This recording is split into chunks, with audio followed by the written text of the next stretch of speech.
Dumb Husky and His White Cat Shizun is a BL novel. This is an audiobook made by fans for other fans. Disclaimer: descriptive violence and triggers for sensitive content. If you don't like it, don't listen. Thank you. Remember, subscribe and click the bell to stay updated on all the new releases. Enjoy.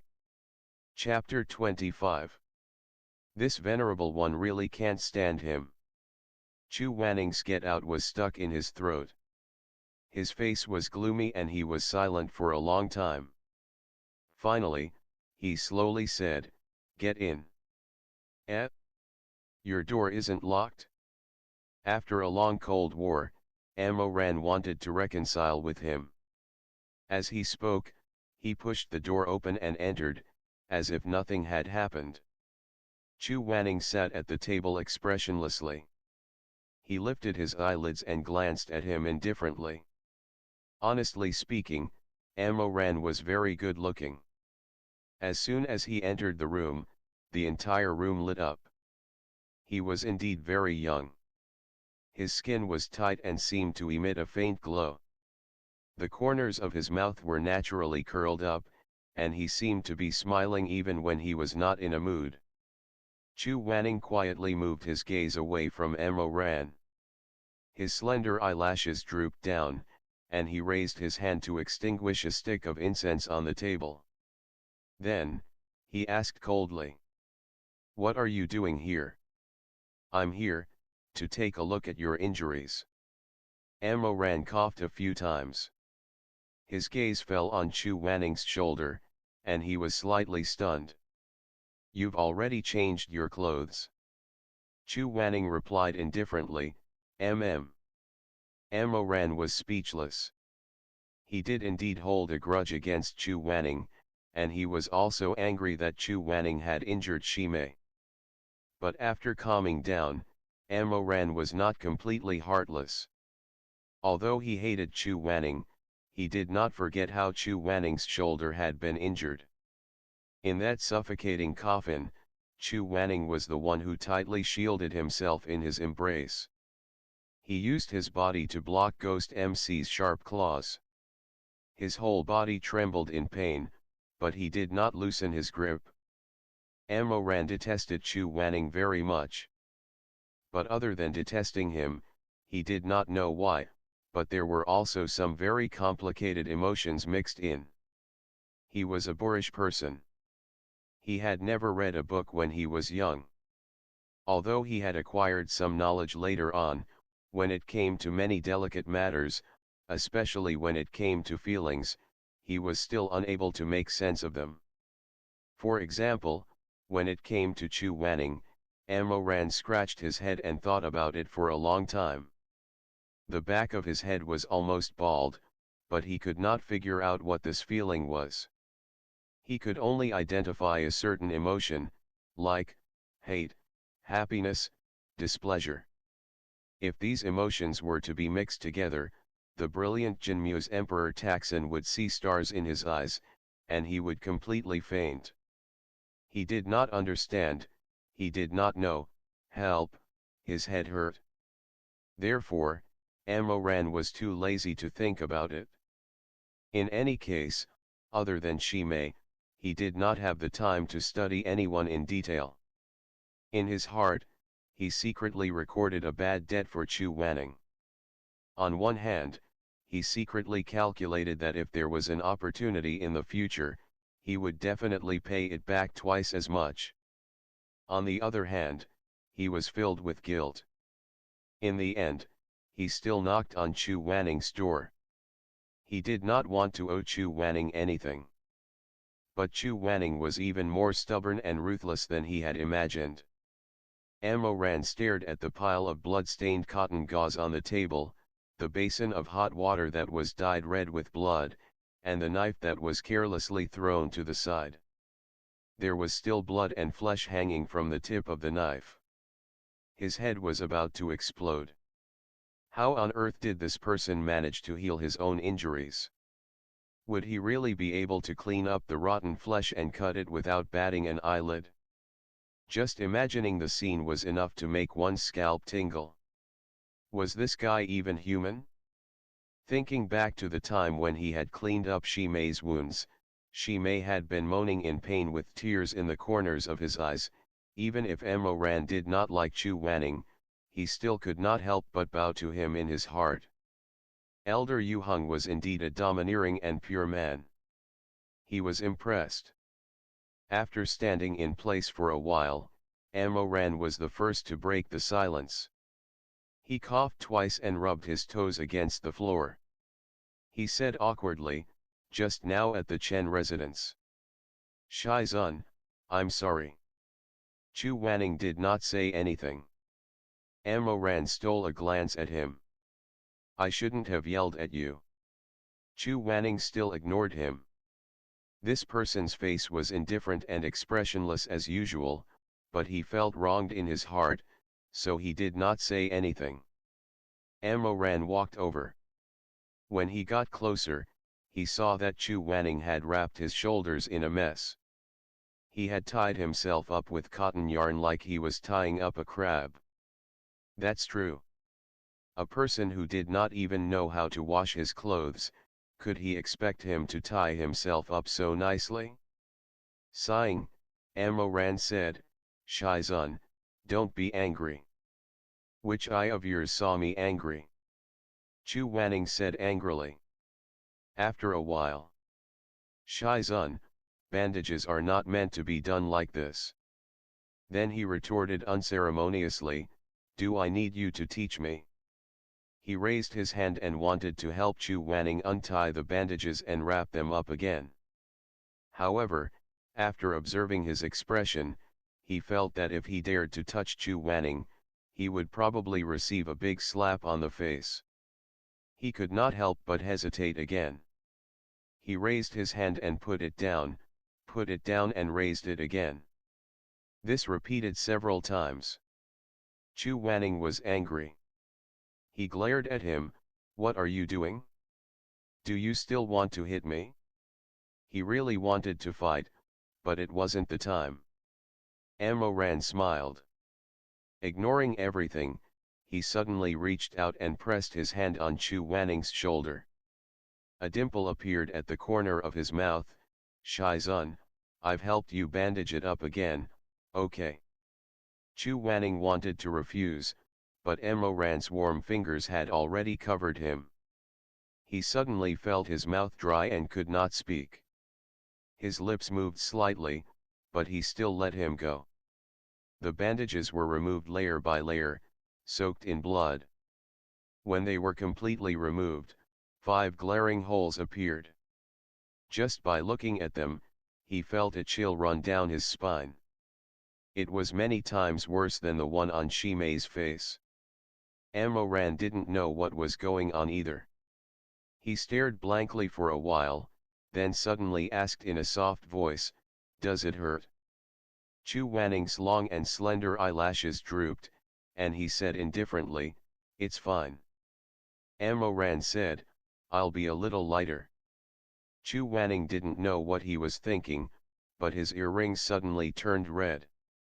In the end, he was angry with himself again. He felt that he was really crazy. He didn't know what he was thinking all day, so his expression stiffened, and his temper worsened. He said dryly, "It's up to you." The candle light in the guest room crackled, and under the dim light, he could see that some places didn't even have the ointment applied. Ran was really speechless. He felt that it was a miracle that Chu Wanning was able to live to this day. "Shizun. Huh? What happened to you at the Chen residence today? Why did you suddenly attack me?" he asked as he applied the ointment. Chu Wanning was silent for a while, then said, "I was just angry." Ran asked, "What made you so angry?" Chu Wanning didn't want to bicker with the younger generation, so he briefly told Ran about the Luo Xianxian incident. Ran shook his head after hearing it. "You're too stupid. Even if you're angry, you shouldn't have clashed with them face to face." If it were me, I would have made a mess of a plan and lied to them that the evil spirit had been eliminated. Then, I would have left them to fend for themselves. Look at you, because of such a rotten person, you caused such a ruckus. You didn't know how to adapt, and you even accidentally injured Shi Mei. Halfway through his sentence, Ran suddenly paused. His two eyes stared at Chu Wanning, and he fell silent. He had tied the bandages carefully, and for a moment, he seemed to have forgotten himself. His tone of voice with Chu Wanning had unknowingly become that of a 32-year-old, and he was impudent. Chu Wanning had obviously noticed it as well. He was looking at Ran coldly, and his eyes were filled with the familiar phrase, "See if I don't whip you to death." Before he could think of a plan to deal with it, Chu Wanning had already opened his mouth. He said coldly, "Is Shi Mei someone I want to hit?" At the mention of Shi Mei, Ran Yuan's mind, which was still relatively sober, began to falter, and his tone hardened. "Didn't you hit that person?" Chu Wanning regretted that strike, but he couldn't keep it on his face. At this moment, his face was gloomy, and he didn't say a word. Chu Wanning was a stubborn person, and Ran was an infatuated person. Their gazes met, and sparks flew. The atmosphere that had just eased a little had become hopelessly deadlocked. Ran said, "Shi Mei didn't do anything wrong. Shizun, you hurt him by accident. Are you not willing to apologize at all?" Chu Wanning narrowed his eyes dangerously. "Are you questioning me?" "I didn't." Ran paused. "I just feel sorry for him for being wronged," but he didn't get a word of apology from Shizun. Under the candle light, the handsome and youthful young man put the last bandage on Chu Wanning's wound, and carefully tied it up. It was still the same scene as before, but both of their moods had changed. Chu Wanning, in particular, felt as if a jar of vinegar had exploded in his chest, and a sour taste kept surging in his throat. He was both angry and annoyed. Apologize. How should he write the word apologize? Who would teach him? Ran added, "It will take at least half a year for the wound on his face to heal completely. When I applied the medicine to him just now, he told me that he doesn't blame you." Shizun, "He doesn't blame you, but do you think you're right about this?" This sentence was like adding fuel to the fire. Chu Wanning tried to hold back for a while, but he couldn't hold back anymore. He lowered his voice and said in a low voice, "Get out." Chu Wanning said angrily, "Get out." Ran was thrown out, and the door slammed shut in his face, almost catching his fingers. Ran was also angry. Look. Who is this? Isn't he just asking him to apologize? What's so difficult about a face that's so precious? What's so difficult about saying sorry? I'm Emperor Taksin, and I'm not stingy with apologizing to others. What about the Northern Dipper Immortal Venerable? Halfway through his sentence, it was as if he had swallowed gunpowder. Why did he throw a tantrum? No wonder no one was interested in such a handsome face. He's blind, he deserves to be single for the rest of his life. Since Chu Wanning ignored him and closed the door for him to eat, the high and mighty Emperor Taksin of the human world naturally wouldn't be so shameless as to roll around on the floor and sleep on the doorstep. Although he was strong and stuck to him like sticky candy, he was stuck to Shi Mei, not Shizun. He immediately left without a care in the world and went to keep Shi Mei company. "Why are you back?" Shi Mei, who had already laid down to rest, was stunned when she saw Ran enter. She sat up, her long black hair hanging down her body. "How is Shizun?" "Very good. His temper is still as big as usual." Amoran brought a chair over and sat on it, his hand resting on the back of the chair. A lazy smile hung on his lips as he looked back and forth at Shi Mei's soft long hair. Shi Mei said, "Why don't I go take a look at him?" "Wow, don't take it easy." Amoran rolled his eyes. "He's fierce. Did you make him angry again?" "Does he need someone to make him angry? He can get angry with himself. I see that he's made of wood. Just a little bit of anger would burn him up." Shi Mei shook her head, not knowing whether to laugh or cry. Amoran said, "You should rest early. I'll go downstairs and borrow a kitchen to cook something for you guys." Shi Mei said, "What's the matter? You haven't slept a wink for a whole night. Aren't you going to sleep?" "Haha, I'm in good spirits." Amoran laughed. "But if you can't bear to part with me, I can stay with you for a while longer until you fall asleep." Shi Mei quickly waved his hand and said gently, "No need. If you keep looking at me like that, I won't be able to fall asleep. You should go to sleep early as well. Don't tire yourself out." The curve of his mouth slightly stiffened. Amoran felt a little sad. Although Shi Mei treated him gently, he always maintained an indiscernible attitude. The person who was clearly close to him was like the moon in the mirror, a flower in the water, something that could be seen but not touch. All right. In the end, he tried his best to raise his spirits and smiled. Amoran's smile was very bright. When he wasn't a bad person, he was actually silly and cute. "Call me if you need anything. I'll be next door, or downstairs." "Okay." Amoran raised his hand and wanted to touch his hair, but in the end, he held himself back. He spun his hand in the air and scratched his head. "I'm leaving." After leaving the house, Amoran couldn't help but sneeze. He sniffed. Because colorful Butterfly Town produced incense, the prices of all kinds of incense, reclining incense, and pagoda incense were not expensive. Therefore, the inn was not stingy at all. Every room was lit with a long stick of special incense. Firstly, it could ward off evil spirits, secondly, it could remove moisture, and thirdly, it could make the room fragrant. However, whenever Amoran smelled the incense, he would feel uncomfortable.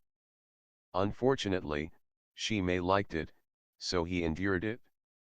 When they reached the ground floor, Amoran wobbled over to the shopkeeper and gave him a silver ingot. He squinted his eyes and said with a smile, "Shopkeeper, please help me out." The shopkeeper looked at the silver ingot and smiled even more politely than Amoran. "Immortal Lord, what instructions do you have for me?" Amoran said, "I see that not many people come here to eat breakfast, so I've discussed it with you. The kitchen will be under my charge this morning. I'll have to trouble you to bring the other guests back. How much money can I earn from breakfast?" He might not even be able to earn a single silver ingot in half a month. The shopkeeper immediately beamed and agreed. He then led the swaggering Amoran to the inn's kitchen. "Immortal Lord, do you want to cook by yourself? Why don't we let the chef in our shop cook it? His skills are excellent." "No need." Amoran laughed. "Shopkeeper, have you heard of the drunken Jade House in Xiongtan?" "Ah, it's the music trick famed Lu that went down a year ago." Amoran replied, "Yes." The shopkeeper peeked outside and confirmed that his wife was busy with her work and was not eavesdropping. He snickered, "How come I haven't heard of it? It's the most famous restaurant by the Xiangjiang River. There used to be a leading musician who was famous all over the world. It's a pity that it's far away. Otherwise, I would like to hear her play a song." Amoran laughed. Thank you for your compliment. I thank you on her behalf. On her behalf? On her behalf? The shopkeeper was puzzled. Do you know her? Amoran replied, not only do I know her. Wow. Immortal Lord, you can't tell? But you cultivators, can't you? Amoran interrupted him with a smile. Do you know anything other than the drunken jade house? It's said that eating is also a specialty. The corners of Amoran's mouth curved up and his smile became even brighter. He skillfully picked up the kitchen knife and said, before I started cultivating, I had been working in the kitchen of the intoxicated jade house for several years. Do you think it's your chef who makes the best food, or me? The shopkeeper was even more shocked. He mumbled incoherently, Immortal Lord, you're really. He really couldn't figure it out after a long time. Amoran squinted his eyes at him. The corner of his mouth curled up into a calm and proud smile. He lazily said, Go out, I'm going to cook. The shopkeeper had no idea that he was talking to the former Lord of Darkness. He pulled his face and said, I've long heard of the delicacies of the intoxicated jade house. I wonder if Immortal Lord can give me a taste when it's done. He had thought that Amoran would definitely agree to this request. Unexpectedly, Amoran squinted his eyes and said with a wicked smile, You want to eat? Yes. You wish. Amoran snorted. His arrogance was needless to say, and he mumbled, Do I look like a master who would easily cook and serve others? I made this especially for Shi Mei. If it wasn't for him, I would never have started a fire to cook. He took out a radish and began to chop it up while mumbling to himself. The shopkeeper was taken aback. He awkwardly rubbed his hands together and stood there. He smiled for a while, and then left. He muttered to himself in his heart. Return it to me? He was so young that he probably hadn't even formed his spirit core yet. His mouth kept on saying, Junior sister is older than junior sister, but there wasn't a female deist priest among the people he was traveling with today. The shopkeeper rolled his eyes. He was sure that this person was sick, and his illness wasn't light. Amoran was busy in the kitchen for a good while. He stayed in the kitchen for a good 4 hours, and it was almost noon before he finished his work. He excitedly ran upstairs to wake up Shi Mei. When he passed by Chu Wanning's room, his footsteps slowly came to a halt. Should I ask him to eat with me? Remembering Chu Wanning's bad temper, Amoran curled his lips in disdain. Stop calling, stop calling, stop calling, there's only so little of it, there's no room for him. End of the chapter. Stay tuned for more BL.